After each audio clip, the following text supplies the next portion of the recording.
Hey everybody, I'm Yvonne Williams with Back to Earth Creations, and in this video I wanted to share with y'all how I did my Spyro the Dragon makeup for the first time. I'm using an e.l.f. brand primer. I'm going to try my best to have all the products used in this video down in the video description below, but it's my first makeup tutorial. Oh god, this stuff was so goopy putting it on my face though. It was my first time using this primer. I'm a total noob. Oh, and I forgot to pluck my beard. Oh, and it's on my shirt. But yeah, first time doing a makeup video like this in a very, very long time. Well, honestly, like this at all. But squirting on the primer, getting it rubbed in. This is supposed to minimize the appearance of pores and make just a smooth, even foundation, for the makeup, for the war paint, for the spackle to go on to. So getting that in, trying out, but I don't think I did it properly with the water-based Elmer's glue stick on the eyebrows. I think I just kind of half-arsed it, using the smooth side, like just rolling a makeup brush across the glue to try to get it leveled out. I don't know if I'm using the right kind of glue because it just doesn't seem to, it just keeps flaking off. Now, this was the only sponge that I had directly on hand, but I'm using some Mayron Paradise AQ paints. This was the lighter of the two purples. Again, the exact color tone should be down in the video description.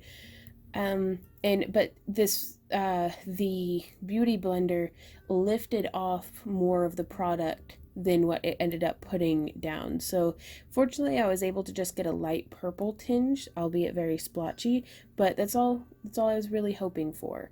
I have a very red complexion anyways, so the purple kind of just bounced out into that.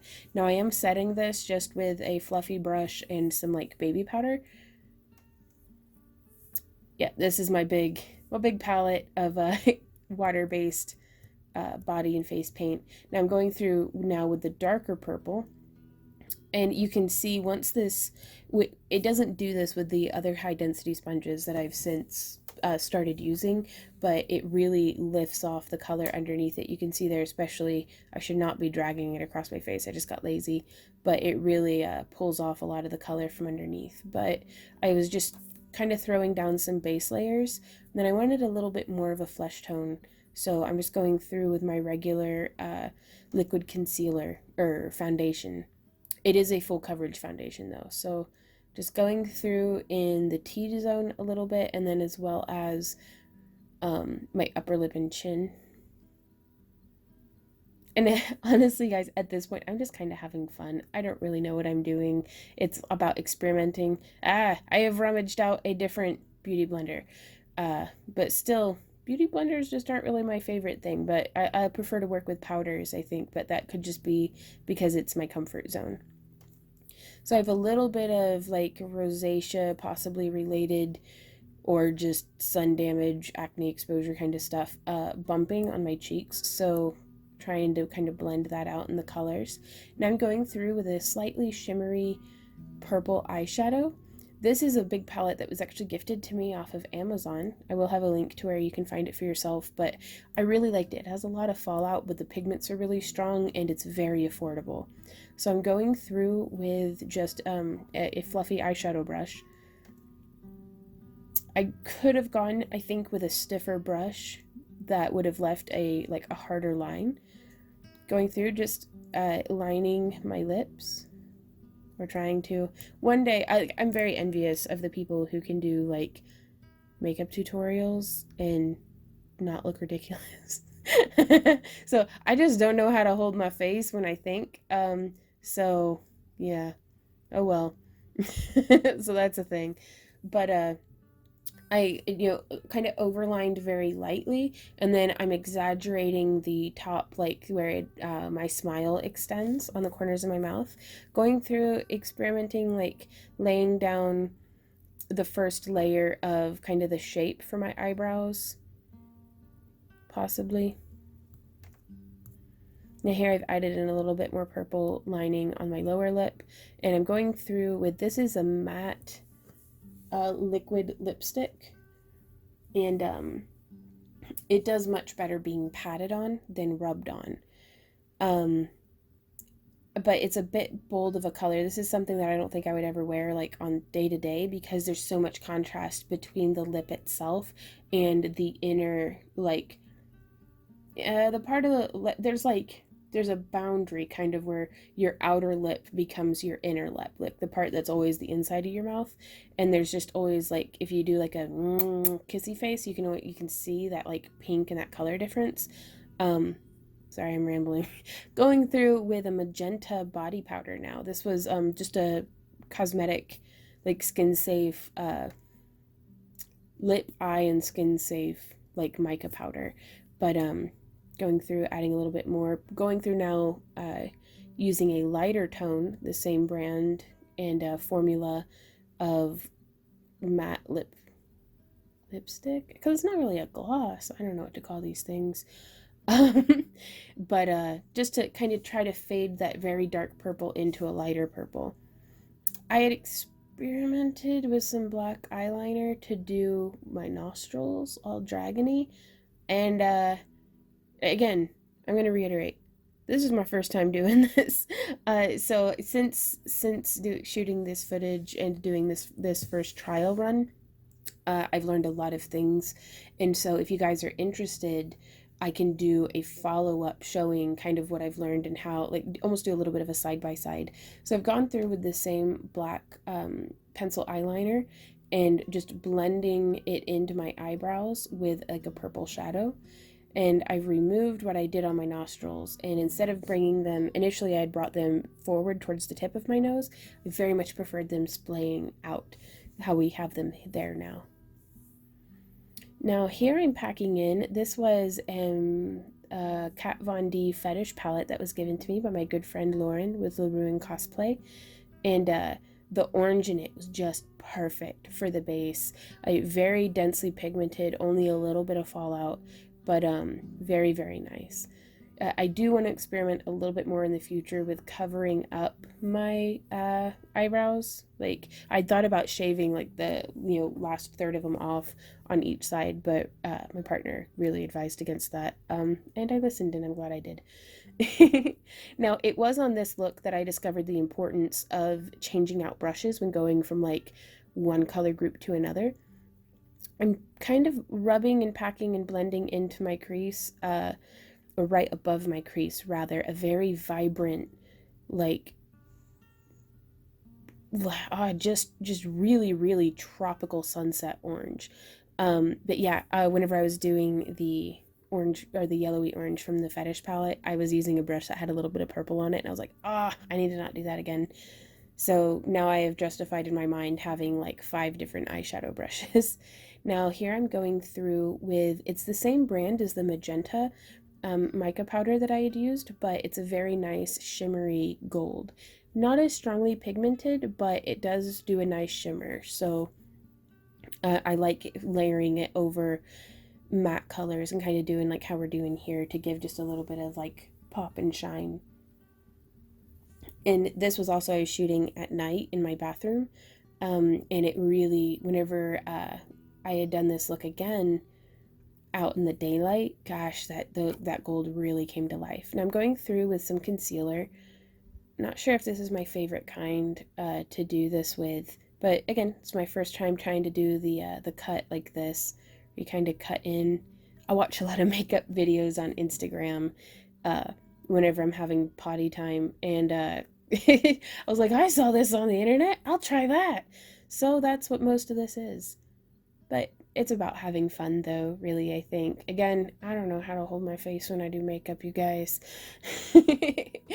Now, here I'm prepping up to put in my sclera contacts.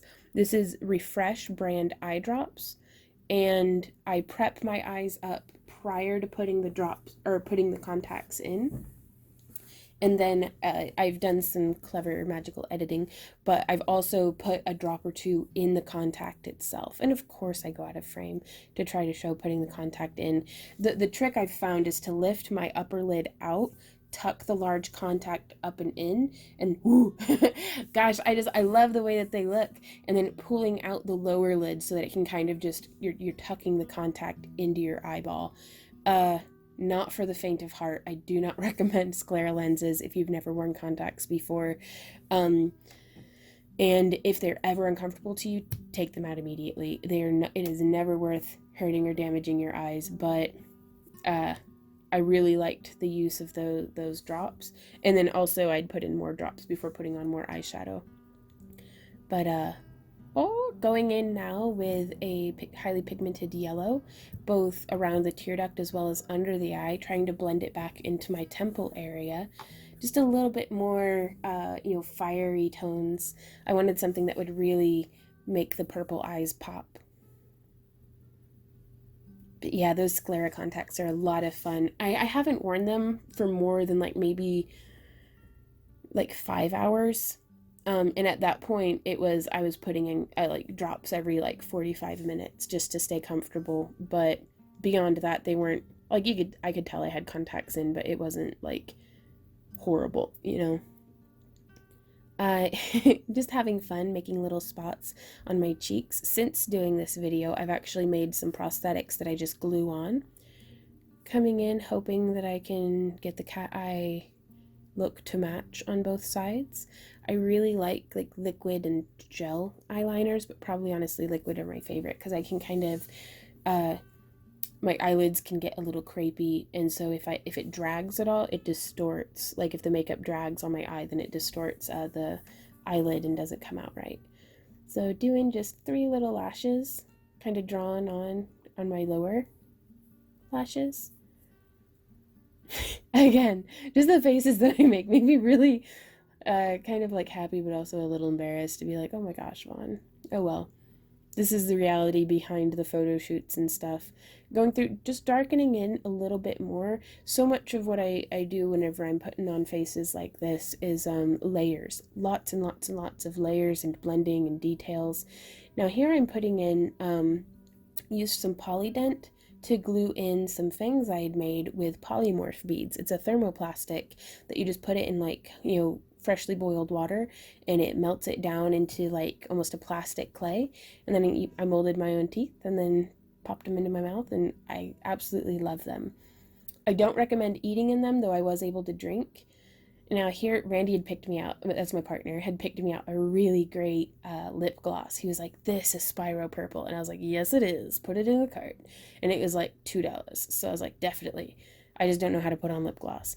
So putting that on, just experimenting again. It was, I wanted to try out as many different things as I could to see what I did like. And I do prefer whenever the dark color goes into lighter towards the middle. So messing with my teeth a bit, but it's really starting to come together as far as just a basic face up. This is completely casual, perfect for Walmart, stopping by the bank, day-to-day errands. But if you want to make it extra fabulous, let's glue on some lashes. Now, I was using the Kiss lash glue that comes actually, I don't know, it might have just been, I don't know what brand it was. It'll be down in the video description, but it was a kind where you just squeeze it out of the bottle, and I've since then gotten a kind that you paint on. It has a little brush applicator, and I really like that one. So putting the lashes on, putting on some mascara, and then the Spyro headdress just to see how everything blends together. Thank you all so much for hanging out with me during this video. I hope that, I don't know, it was entertaining in some way, or maybe gave you some ideas for your own costumes or just playing around with makeup and stuff. If you have any questions, comments, or ideas, please leave them down below. There are links to all my different social media and stuff down in the video description, where you can tag us and share pictures and see what we're up to, as well as support our channel over on Patreon if you're into that. I try to post daily, if not a couple times a week over there. You don't even have to be a pledger though. I post stuff that's just free for everybody to see as well, so be sure to check that out. But thanks again, y'all, and until next time, happy crafting. Mwah.